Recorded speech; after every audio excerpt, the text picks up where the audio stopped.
Hello everyone and welcome back. Today I'm talking about 10 comic books that I'm going to try to get for under $2,000. Now, all of these books put together are probably going to be worth more than $2,000, but if I can get each individual one for less than two, I'm feeling pretty good.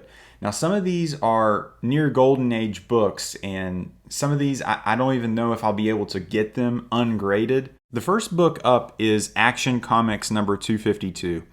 This is the first appearance of Kara Zor-El, aka Supergirl.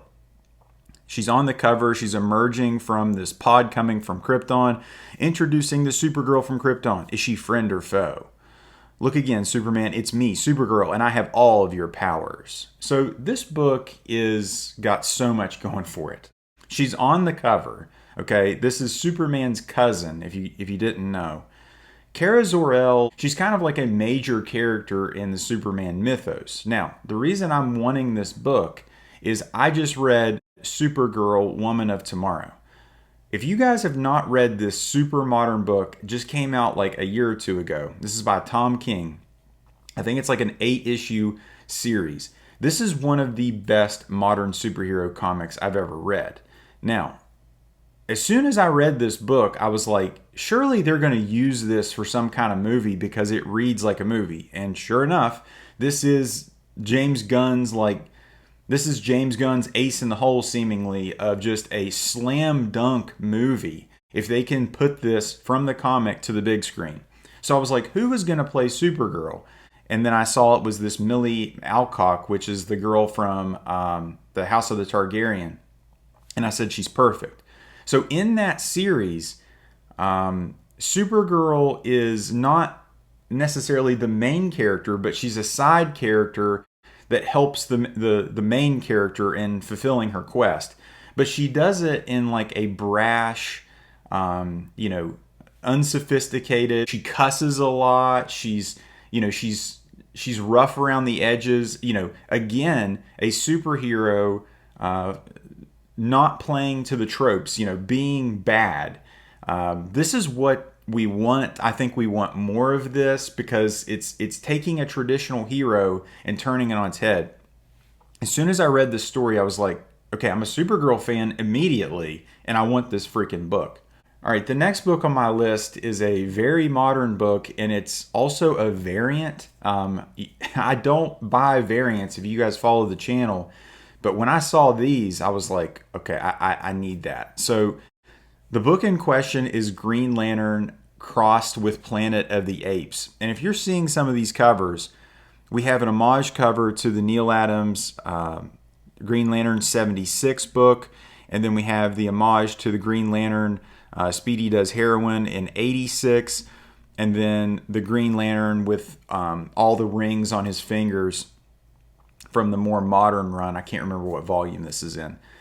This is, now I know a lot of you out there are suckers for homage covers. I am too, but this one's different. Like, these monkeys are, their faces are hilarious on these covers. Like, if you were to put that on a wall, that cover would stand out above anything else. As far as the story goes, apparently there's a hardcover that collects this miniseries. I think it's like a 6-issue run. That hardcover is like hard to find. I was looking at it on eBay. It's like over $100 just for the hardcover. As far as like the cover A's, I don't think that they're necessarily rare, but these variants are selling for like over $100. The next book on my list is a book that I never thought that I would be going for, but I feel like I have to have this book. This is Archie number 50.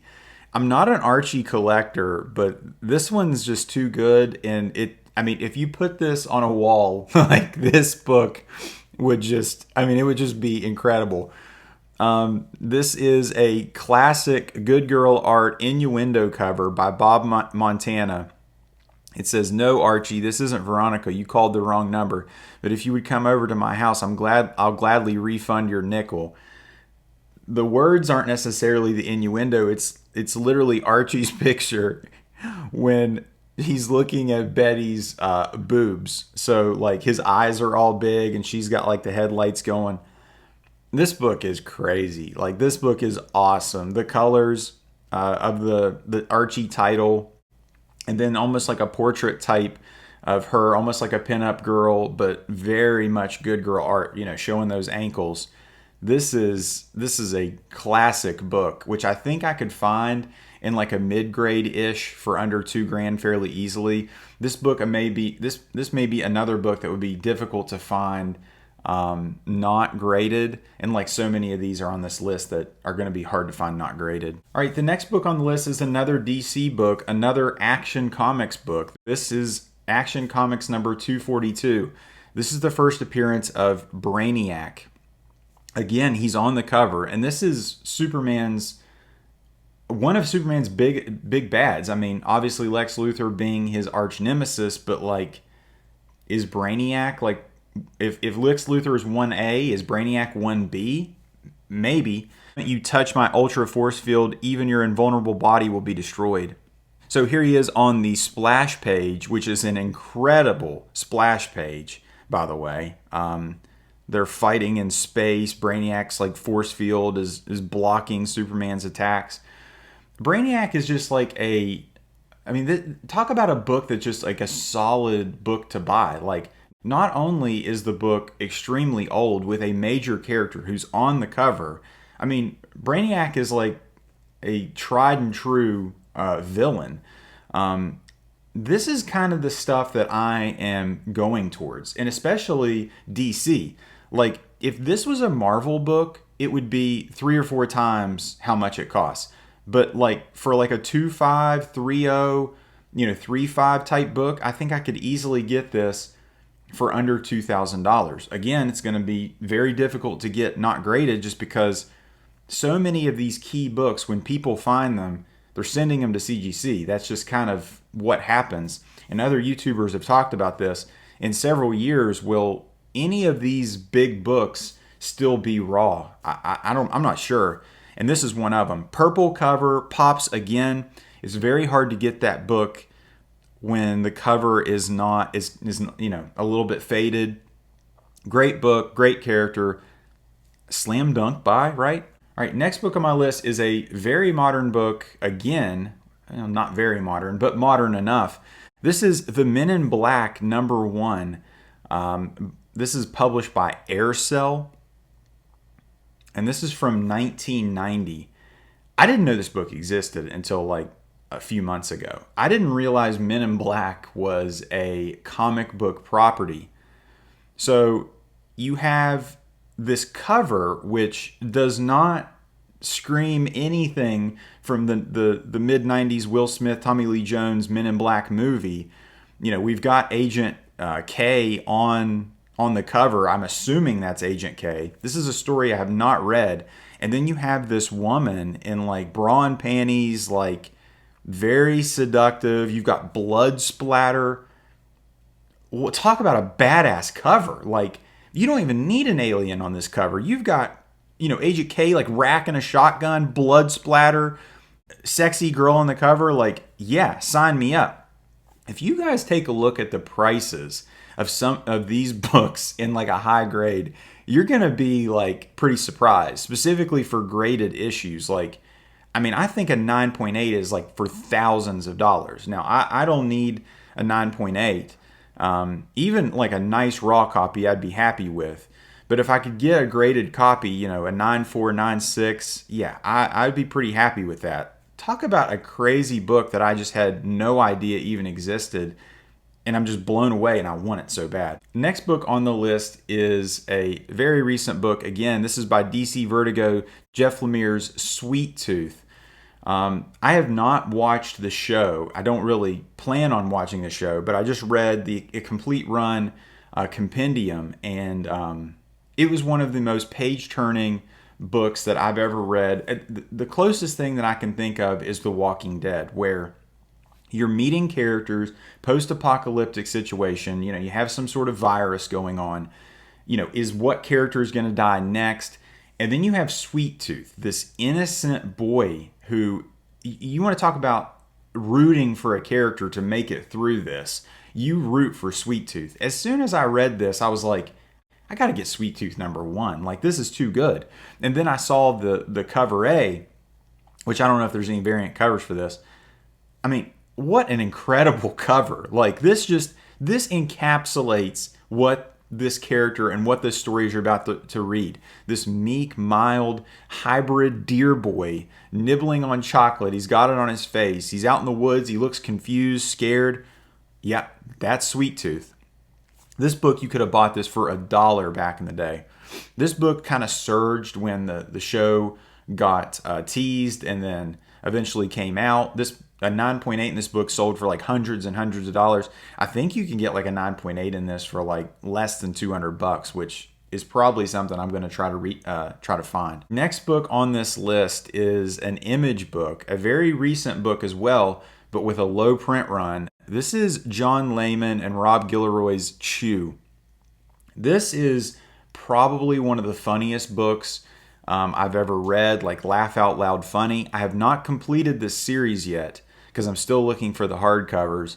But Chew is excellent. Chew is about a detective who can basically eat something, specifically blood or people, or taste something, and he can see what happens. It gives him like this ability to see like the past events. I think he could see the future too, if I remember correctly. Talk about an interesting take on a story, on a detective story. This book is page turning. The art in this is so good, so good. And the cover, this cover A of number 1, you've got this like turkey or something with like a big butcher knife stabbed in it, blood dripping down from the tablecloth, a pile of dead bodies in front of you, and then he's like pointing the gun at the reader. Oh man, what a book, what a story. I can't wait to finish this, but I've got to find the other hardcovers, which are very difficult to find. All right, enough of the modern books. Let's get back to the classics. This is a 10-cent DC book, Superboy number 68. This is the first appearance of Bizarro. I mean, talk about like a cover. Like, he's on the cover. They're like throwing stones at him. He says, "Why does everybody hate me, Superboy?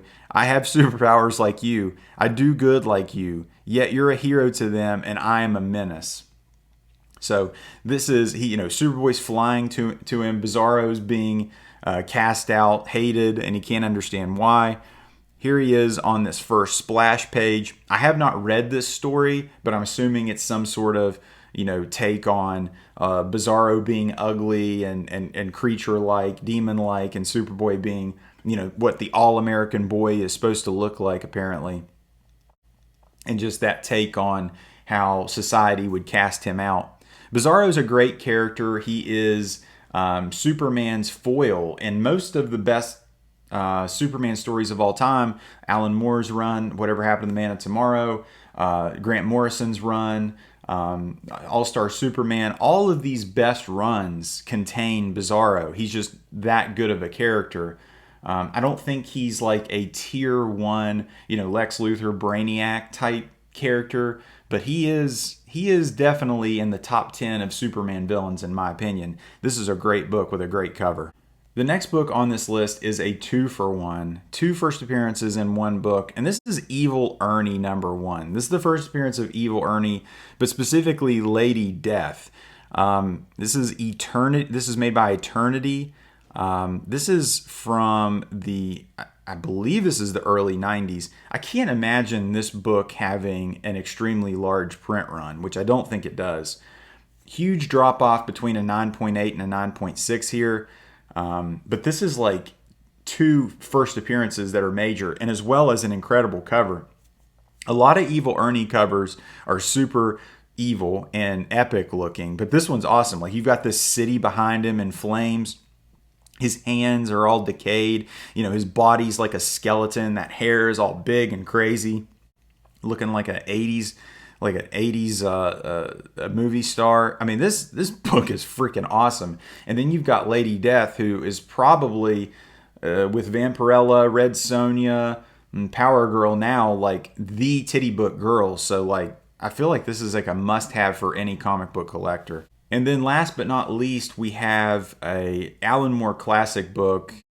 This is the Saga of Swamp Thing number 25 with this epic cover. You have Abby Arcane like being like raised up, or it maybe even looks like she's being pulled down by Swamp Thing, and then you have all this green, lush foliage right in front of Swamp Thing. He's kind of blending in, and then you have that iconic text of the saga of the Swamp Thing, like, you know, written almost looking like a bush or plant, like freaking epic. Now, not only does this book have an epic cover, but this is like debatable of whether or not this is the first appearance of John Constantine.